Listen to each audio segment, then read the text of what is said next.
Voting in the first round of the French presidential elections has ended with Emmanuel Macron and the far-right leader Marine Le Pen as the two candidates who go through into the runoff.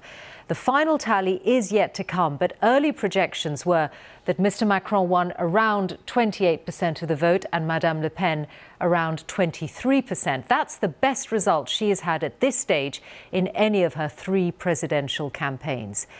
Both contenders now need to battle for the votes cast for other candidates and win over their supporters. Let's join our Paris correspondent Lucy Williamson now at Macron campaign headquarters. Lucy. Well, there was a lot of nervousness here tonight and a lot of relief that their candidate came out on top. But no one is under any illusions that the next step is going to be easy. This is a fight that's been brewing for 5 years. And it's not over yet.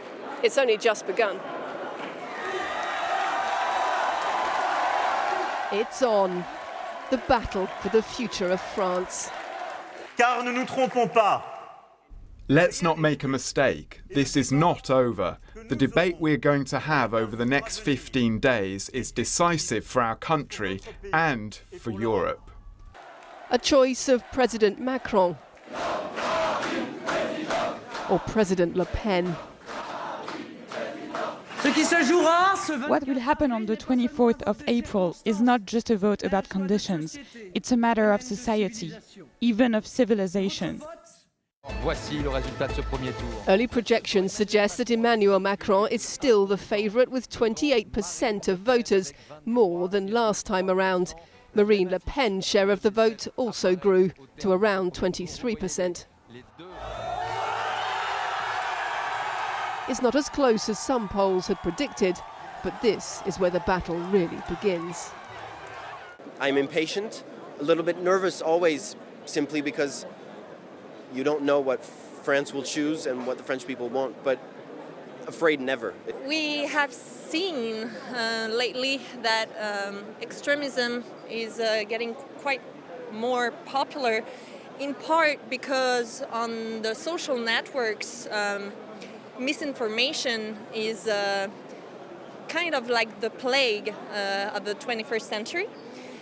So our work is to try to fight that. Yeah, we are scared because the votes are very close on the first round, and people on the second round will vote everything but Macron. So, yeah, because people are not satisfied about what he did. Mr Macron only started campaigning 3 weeks ago, too occupied with the war in Ukraine. More proof for some that he's arrogant and out of touch, the president of the rich, despite creating jobs and paying billions to keep French workers afloat through COVID. Marine Le Pen has worked hard to present herself as softer and more responsible. She wants to ban the Muslim headscarf in public and give priority to French nationals in housing and jobs. But her campaign has focused on poverty and rising prices. Je compte sur vous. Mr Macron says her programme is racist and that her victory would threaten democracy in France. This election will hang on those who don't like either Emmanuel Macron or Marine Le Pen. And what they'll do next is harder to predict. The unwritten rule that everyone in France comes together to block the far right seems to be fraying.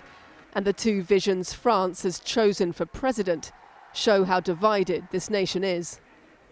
Lucy, so the same two names in the final round as was the case in 2017, but how much has the landscape of French politics changed since then? Well, I think just to look at how much things have changed, try and find France's old traditional ruling parties in these projections. You have to go down to 5th place to find the Republicans and even further to find the Socialists. Before Mr Macron came along, France had a socialist president. Now the socialist candidate is polling at less than 2%. Mr Macron, when he came to power, said he wanted to remake French politics. Well, he's certainly done that. He's all but destroyed the old left and right, and he's reframing politics here as a battle between him and Marine Le Pen. And so it's the next 2 weeks where there's everything to play for the two candidates. That's right. I think we can expect a much closer race than last time. I think it'll be quite personal, this rematch between both of them too. Their image has changed for voters, both of them, over the last 5 years. Macron seems to have lost support on the left. Marine Le Pen has gone after more moderate support on the right. But what you've got to remember is that so far in this election, it's really their core supporters who voted for them. And the runoff will depend on what voters on the far left, for example, decide to do with their votes, or the voters on the Conservative right.